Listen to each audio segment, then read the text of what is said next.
गलतियों की गुंजाइश बिल्कुल नहीं है और वही गलती ना दोहराई जाए। हसन अली स्ट्राइक्स अगेन और हसन अली ने एक विकेट और हासिल कर ली है।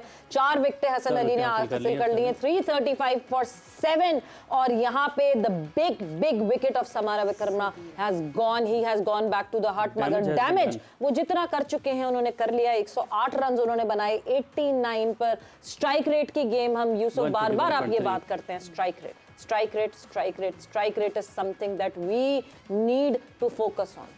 देखिए जैसे मुशी भाई कहते हैं ना मिनी टेस्ट क्रिकेट, yes। इसी तरह मैं भी काफ़ी मरतबा ये बोलूँगा स्ट्राइक रेट इसी से आप जीतेंगे।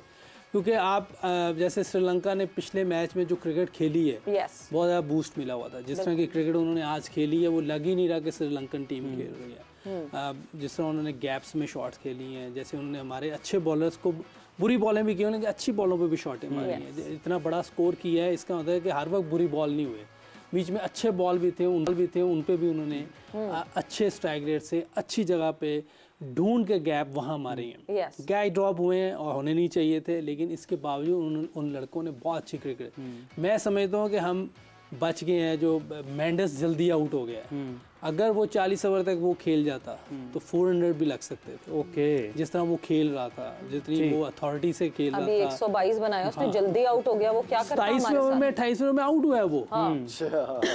अगर वो 12 ओवर और खेल जाता, जहाँ 5 तो उसके 200 का फैसला कर लिया था। लग रहा था जैसे 12 ओवर सर्कल के पड़े हुए थे और फुल सेट था। वो जहाँ चाह रहा था खेल रहा था। वो तो शायद उसका हाथ नहीं चेक कर सका कि वो स्लो वन थी। अगर वो स्लो वन नहीं होती तो वो भी कनेक्ट हो सकती थी। लेकिन ये जो क्रिकेट है इसको हमें समझना पड़ेगा। यूसुफ से एक सवाल पूछ सकता हूँ क्योंकि जनरल बैट्समैन हमारा बैठा हुआ यूसुफ।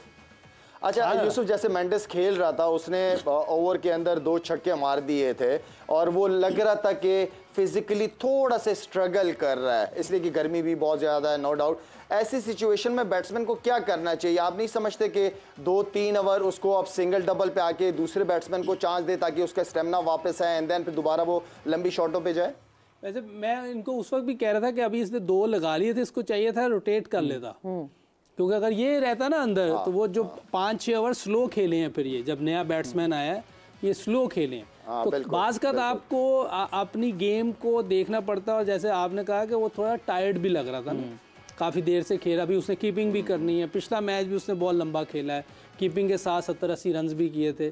तो थोड़ा सा अगर वो उधर रुक जाता है, क्योंकि 12-14 रन मिल गए हुए थे, अभी ये अगले ओवर का देखता और दूसरा भी सेट खेल रहा था, उसको मौका देता तो ये लंबा स्कोर कर सकते थे। लेकिन हमारे लिए अच्छा हुआ, आउट हो गया। चले अच्छा स्कोर हो सकता, वो तो आउट हो गया। लाला अब ये देखना हमें एक और गालिबन विकेट गिर गई। नहीं जी नहीं, विकेट नहीं गिरी है। ये इम्प्रोवाइजेशन की हम बात करते हैं।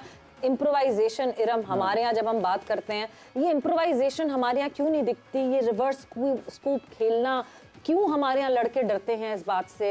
लड़के क्या लड़कियां भी डरती हैं? ना रिवर्स स्वीप, ना रिवर्स स्कूप, ना कोई कोई इनोवेटिव शॉट हमें दिखता नहीं है अब हमारी तरफ। क्योंकि हमारे अंदर डर है ना आउट होने का, कि अपनी पोजीशन को तो ये डर क्या ये बाहर रखकर आते हैं? बिल्कुल आपको ये वर्ल्ड कप खेलना है तो आपको अपने अंदर से डर निकालना है। आप इतना बिग इवेंट में गए हुए हैं तो आप कह लें कि अपने अंदर डर रख के नहीं खेल सकते। आपको बॉलिंग करनी है, फील्डिंग करनी है, बैटिंग करनी है। अब पाकिस्तान आएगा ना बैटिंग करने, तो ये चेस करने की तरफ जाएं और करना चाहिए। चेस करने की तरफ जाए। लाला हमें तो आप कुछ कह रहे थे, कंप्लीट कीजिएगा। डर, अब मैं ये कह रहा था, इरम बात कर रही है डर की। डर क्यों होता है? डर इसलिए होता है क्योंकि आपने उन शॉटों की प्रैक्टिस नहीं की हुई होती जिसकी वजह से आप मैच में खेलते नहीं हो। इस चीज़ का डर होता है, तो आप 50-50 होते हैं कि यार मैं आउट ना हो जाऊं। अगर आपने प्रैक्टिस की हो, जैसे मुशी भाई मॉर्गन का बता रहे थे कि 2-2 घंटे उल्टी स्वीपों की प्रैक्टिस की जाती है, तो आप प्रैक्टिस के ऊपर है ना। आपने कभी उसको देखा था रूट्स को कि टेस्ट मैच में पीछे की तरफ शॉट खेलता है? उसने प्रैक्टिस की है तो खेलता है ना। बिल्कुल ऐसे practice makes a man perfect. अच्छा लाला, अब हमें क्या अप्रोच लेकर वापस बैटिंग में आना चाहिए? और टारगेट जो हो गया सो हो गया, अब खिलाड़ी किस माइंडसेट से ड्रेसिंग रूम में जाएं और कप्तान का क्या पैगाम होना चाहिए? और क्या आप एक हमारी जो देखने वाले नाज़रीन हैं जोर का जोड़ के, ये टारगेट चेजेबल है? लाला आपसे पूछा जी लाला। नहीं, तलबन आबाद ने यूसुफ भाई यही सवाल आपसे कि क्या ये टारगेट चेजेबल है और अब इस टाइम कप्तान और कोच का क्या मैसेज होना चाहिए बैटर्स को?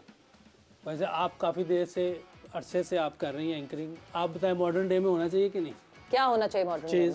चेज बिल्कुल होना, क्यों नहीं चेज होना चाहिए। और अंडर द लाइट्स यहाँ पे कंडीशंस बेहतर हो जाएंगी, चेज बिल्कुल होना चाहिए। पॉइंट्स ये कि अप्लाई करें बैटर्स अपने आप को। इसमें ये है कि टून सेट करनी पड़ेगी ऊपर से ही। जिम्मेदारी इमाम और अब्दुल्ला पर, किसी एक की नहीं है, सबकी है। टीम गेम है और सब ने जो जितने भी बैटर हैं स्पेशली उन सब का काम है कि वो इसकी टून सेट करें और कोशिश करेंगे, क्योंकि आपके पास हारने का जो है कि आप एक पीछे चले जाएंगे, एक स्टेप पीछे चले जाएंगे, क्योंकि आपने सब टीमों के खिलाफ खेलना है और ये कदरन वीक टीम है बाकी टीमें जो आ रही हैं।